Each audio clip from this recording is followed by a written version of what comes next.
Breaking news AP డీజీపీని కలిశారు సినీ నటి జత్వాని. తనపై పెట్టిన అక్రమ కేసులను తొలగించాలని డీజీపీ హరీష్ గుప్తాను రిక్వెస్ట్ చేశారు జత్వాని. తన కుటుంబం కేసుల కారణంగా ఎన్నో సమస్యలు ఎదుర్కొంటున్నామని, ఈ కేసును సిఐడికి బదిలీ చేసిన అనంతరం కూడా నిందితులపై ఎటువంటి చర్యలు తీసుకోలేదని తెలిపారు. అయితే ఈ కేసు విషయానికి సంబంధించి 15 రోజుల్లో సమాచారం ఇస్తామని డీజీపీ తెలిపినట్టు జత్వాని ప్రకటించారు.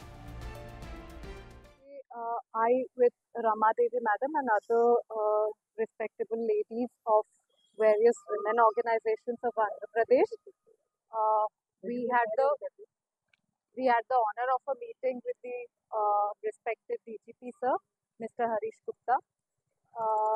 We vented out our anguish and our suffering, and he did give us a very patient hearing and just assured that the right thing would be done, and it's high time that the right thing is done.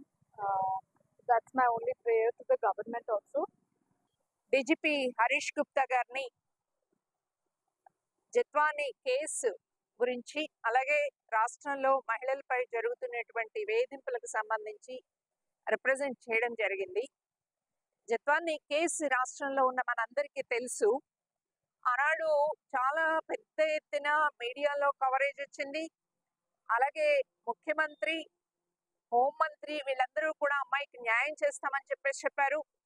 August September నెలల్లో అమ్మాయి దగ్గర తీసుకోవాల్సినటువంటి evidence తీసుకున్నారు. అలాగే వాళ్ళు ఏదైతే ఒక forgery అనేటటువంటి ఒక తప్పుడు పత్రాన్ని పెట్టారో ఇది కూడా తప్పు అనేది పోలీసుని పెద్ద ఎత్తున ఆనాటి ప్రభుత్వం దుర్వినియోగపరిచింది అనేటటువంటిది కూడా చాలా పెద్ద ఎత్తున వెల్లడైంది. సో ఆ నేపథ్యంలోనే జత్వాని ఏదైతే తనని వేధించారు తప్పుడు కేసు పెట్టి అని చెప్పిందో ఆ కేసు కూడా ఎఫ్ఐఆర్ నమోదైంది. ఇప్పుడు మేము డీజీపీ గారిని అడిగింది కూడా ఏమిటి అంటే, ఒక కేసు ఏదైతే తప్పుడు పత్రాల మీద ఆధారపడి కేసు పెట్టారు అని ఆ అమ్మాయి ఇచ్చినటువంటి రిపోర్ట్ని ఎఫ్ఐఆర్ గా నమోదు చేసి ఈ కేసు తప్పు అని మీరు రికార్డులో కూడా నమోదు చేసిన తర్వాత ఇంకా ఎందుకు జాప్యం చేస్తున్నారు అమ్మాయి మీద కేసు క్లోజ్ చేయడానికి?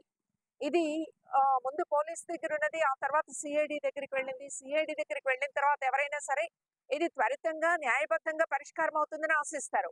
కానీ దాని భిన్నంగా ఏపీ డీజీపీని సినీ నటి జత్వాని కలిశారు. దీనికి సంబంధించిన పూర్తి డీటెయిల్స్ మా ప్రతినిధి సాయి శంకర్ అందిస్తారు.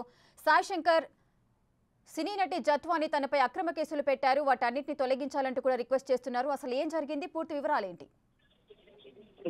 గత ప్రభుత్వంలో అక్రమంగా రిజిస్టర్ చేసినటువంటి కేసుని వెంటనే వెచ్చివేయాలంటూ కూడా డీజీపీని కాదంబరి జత్వాని ఈ రోజు డీజీపీని కలవడం జరిగింది. ఆయన రమాదేవి, అదేవిధంగా మిగిలినటువంటి కొంతమంది మహిళా నేతలు కూడా ఆమెకు సపోర్ట్ గా కూడా డీజీపీకి రిప్రజెంటేషన్ ఇవ్వడం జరిగింది. గత ప్రభుత్వంలో కావాలని చెప్పి ఇబ్బంది పెట్టే విధంగా ఆమె పైన కేసులు నమోదు చేశారు. ఇప్పటికే దీనికి సంబంధించి ఏర్పాటు చేసినటువంటి పోలీసులకు సంబంధించినటువంటి కమిటీ కూడా ఈ కేసులన్నిటికి సంబంధించి కూడా ఇవన్నీ తప్పుడు కేసులు అనే విధంగా కూడా నివేదిక ఇచ్చింది. కాబట్టి కంపల్సరిగా ఈ కేసులను కూడా వెంటనే ఎత్తివేయాలంటూ కూడా వాళ్ళందరూ కోరినటువంటి పరిస్థితి ఉంది. దీనికి సంబంధించి డీజీపీ కూడా 15 రోజుల్లో పూర్తి సమాచారం ఇస్తామంటూ కూడా వీళ్ళందరికీ సమాధానం ఇవ్వడం జరిగింది. అయితే ప్రస్తుతం వాళ్ళందరూ కూడా ఒకే అంశాన్ని డిమాండ్ చేస్తున్నారు. జత్వాని పైన కంపల్సరీగా పెట్టినటువంటి వేధింపుల కేసులు అనేవి వెంటనే తొలగించాలనే విధంగా కూడా వాళ్ళ డిమాండ్ కనిపిస్తుంది. Right, thank you Sai Shankar, thanks for the details.